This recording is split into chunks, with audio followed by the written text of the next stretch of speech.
I will check whether it's everything fine, but the camera does not seem to be on. I can see the presentation, but not Pavel and the whole. Well, Rafael, you can't see the whole because you should see only the presentation. Okay, no problem. Well, once I stop sharing the presentation, you can see me again. So. Good. Okay, so I'll, as I said, try to be very brief. So I'll start my presentation with a short overview of the emergence of the occult societies in the Czechoslovakia or the Czech lands since the end of the 19th century till the Second World War. Then I'll be slowly talking or introduce Universalia, the Society of Czech Hermetics, and then at the end of my presentation I'll try to draw a line between nationalism and occultism. So, if you look at the picture, you could see Pavel and Leonardi, which is, I would say, the most important figure of the Czech occult milieu, as he founded several important societies in the Czech lands. He was initiated, among other things, to Martinism in Paris by Papis himself. So he founded the first theosophical, he founded the first Martinist lodge in České Budějovice, the so-called Blue Star Lodge, and then Theosophical Lodge in Prague, and he was also a member of a few other societies. So this is the start, I would say, in terms of the Czech occult milieu. Apparently, Leonardi was not the only one. As I mentioned, as he was initiated in Paris by Papis to Martinism, there was a strong link between the Czech lands and later on Czechoslovakia and France. And I would say that was the most profound link of the occult milieu in the Czech lands and another one abroad. There were different or a few more other connections, OTO or a few Czech Hermetics or occultists were in touch with Aleister Crowley, but really literally a few. But the most profound link was this French connection, I would say. When the new Czechoslovak Republic was founded in 1918, that was a beginning of a huge emergence of occult groups and societies. According to a recent research by our colleague Martin Juna, he says that there were even more than 200 of different societies in the Czech lands between 1918, which is the beginning of the Republic, and the beginning of communism in the 1950s or late 1940s. There are plenty of them. I definitely want to be enumerating all of them, but just to give you an impression, I've mentioned Martinism. Then there were a few alchemical societies. One of these alchemical societies had a strong connection to France. Then there were a few India mysticism, India occult focused groups.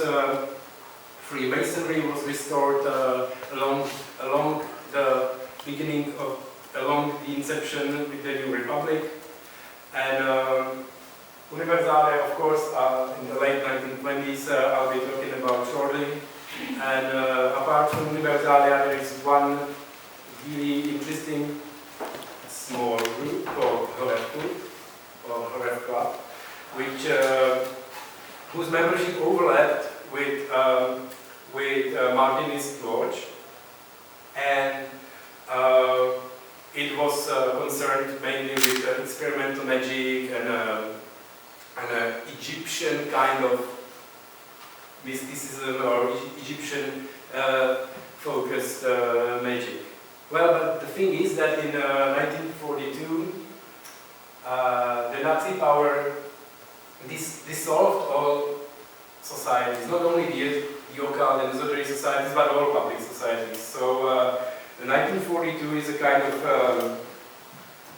edge or end to this blooming occult movement in the Czechoslovakia. So now I'm moving to Universalia. This is one of the rare few pictures we have which remained in the archives. Under the letter S, Universalia, you can see its most important figure, Jan Kefer, who for most of the time was Universalia's chairman, and I'll be talking about Kefer shortly. So, why is this society so important? It's important because it has something between 700 and 800 members, and apparently something around half were women. Originally, Universalia included a kind of spiritist section, but at the early 1930s they decided to get rid of the spiritists and let's say they stressed that Universalia should be focused on these pure so-called Hermetic sciences, alchemy, magic, astrology, Kabbalah, and they didn't want this shaking tables and spiritist kind of stuff. So they get rid of this I would say spiritist section. Universalia has an ambitious mission to edify Czech nation, and I'm quoting from Kefer, from the Universalia's chairman, and they wanted its members and general public in Czechoslovakia to be educated in these occult sciences. So they organized plenty of different lectures. They have immense, they call it Hermetic school, according to the French kind of Papist style Hermetic or magical university, and they published plenty of translations or own writings, books, journals. There was an interesting archive of Universalia, as I mentioned, in 1942. To my knowledge, most of the archive is lost because Gestapo took it. So we can't overview all the activities to the deepest because we simply do not have enough sources, or the sources are simply lost. Universalia and its leadership claimed that the society at the 1920s, 1930s, the modern society was in a decay, or it was in a chaos, as this quotation says, which is a quotation from the first issue of the first volume, members only journal. So the quotation says, if we look around at human society for a long time, we have been witnessing chaos, havoc, and a number of imperfections and discrepancies. Contemporary science does not fully satisfy man and confuses him with a number of various different opinions and systems. No current religious system does fully satisfy one who seeks a true and right religion. And nothing of this sort is to be found in the contemporary churches either. Instead of this chaos, they came up with an idea of universalism to beat it, or to come to terms with. So, according to this founding father of Universalia, Pierre de Lasenik, or in Czech Petr, he says that universalism is a synthetic philosophical approach founded on comparative analysis method of metaphysical and metapsychical practices, religions and philosophies of various cultures. Universalism follows one main goal, that is the ultimate cause, or God, to which is oriented all being. It does not reprobate any religion that guides one to this ultimate cause is appropriate. Universalism is not only a philosophical hermetic opinion, but also a particular evolutionary phase of a critical scholar. Among the leading proponents of universalism are considered Pharaoh, Akhenaton, and Plato. Among Gnostical societies, especially alchemists, Rosicrucians, SCS, and New Juris. So as I mentioned, Universalia had plenty of activities, immense publishing activity. They wanted to create an own, for instance, own encyclopedia of occultism, out of which I guess only 23 or 25% had been published. They had, I think, 24 introductory textbook to alchemy, magic, Kabbalah, tarot reading. To my knowledge, none of these textbooks survived. They also had a magical and alchemical laboratory, and I've already talked about these public lectures and this hermetic university with diplomas and all that for its members. They also had, Universalia also had a few branches abroad. But out of these four, to my knowledge, the only important one was the Paris connection. And for its members, Universalia also organized a few really exhibitions. One of them was to Egypt. Now I'm coming to the third part of my presentation, and which is this nationalist dimension. So I define nation as an imagined political community, which is both inherently limited and sovereign. So in this definition, I'm following Benedict Anderson definition, whose work stresses the role of the printed media on the rise of national awareness. So similarly to this development of national awareness, we can see that this immense publishing activity and this education activity which Universalia conducted to its members and general public, there is also, or based on these, there is also this occult awareness rising.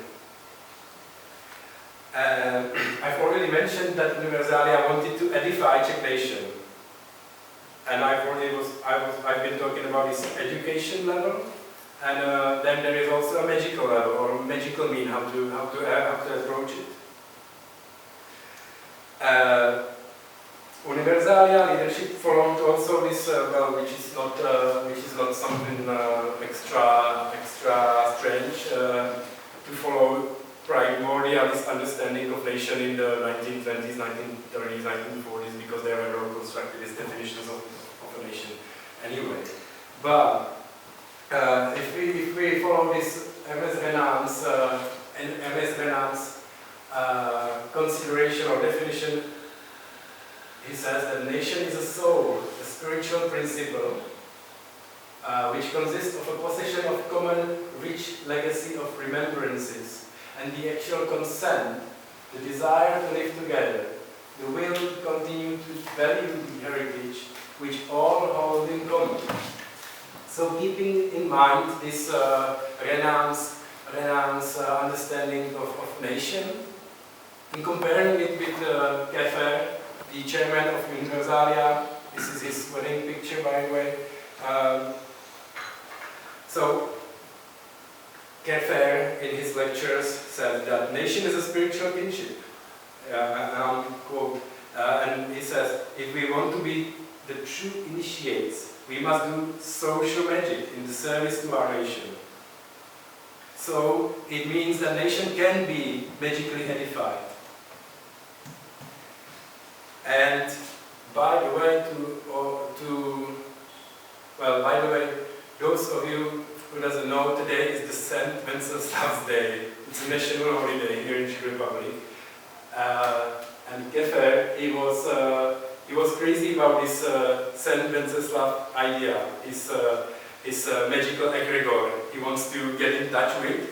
And through this magical egregor, he wanted to edify the Czech nation. So he did ritual magic towards his egregor, and this egregor of Saint Wenceslav, according to Keffer, the egregor or the spiritual dimension of the whole Czech nation, in turn enhanced our potential as the Czech citizens or as the Czech people.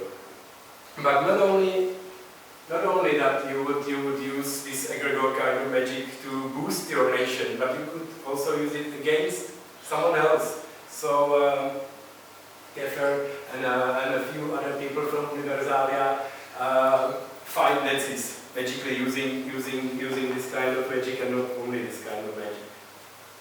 So coming back to this Saint Wenceslav idea, I'm having a wonderful quote from 1938.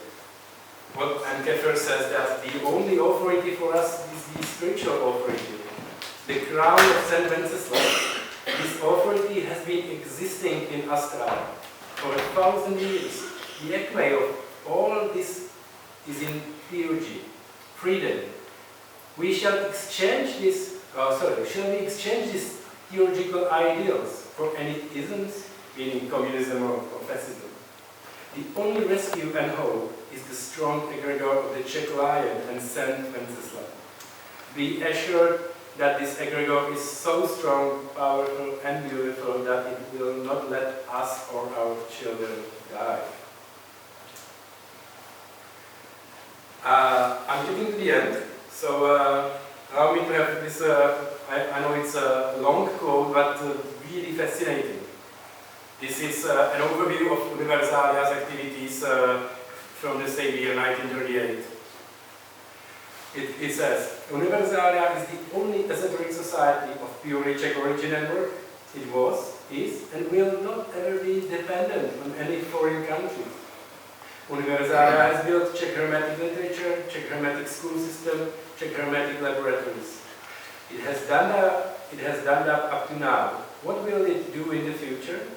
It will establish a monumental initiatory center, a pledge of Czech nation's future, which will create great souls, individuals strong with spirit, truth and faith. The greatness of the Czech people depends only on the greatness of the Czech Hermeticism. So, in conclusion, and I'm curious about your thoughts. It seems to me that may lead to religiously boosted nationalism, and this particular way is something I'd like to explore. So I'll be curious hearing your thoughts on this first claim. And secondly, it seems to me that Universalia is a great case study or case example of how occult or occultism may inspire this kind of national resilience and our individual spiritual resilience. Well, thank you for your attention. I haven't checked the timing, but I hope it was 20 minutes.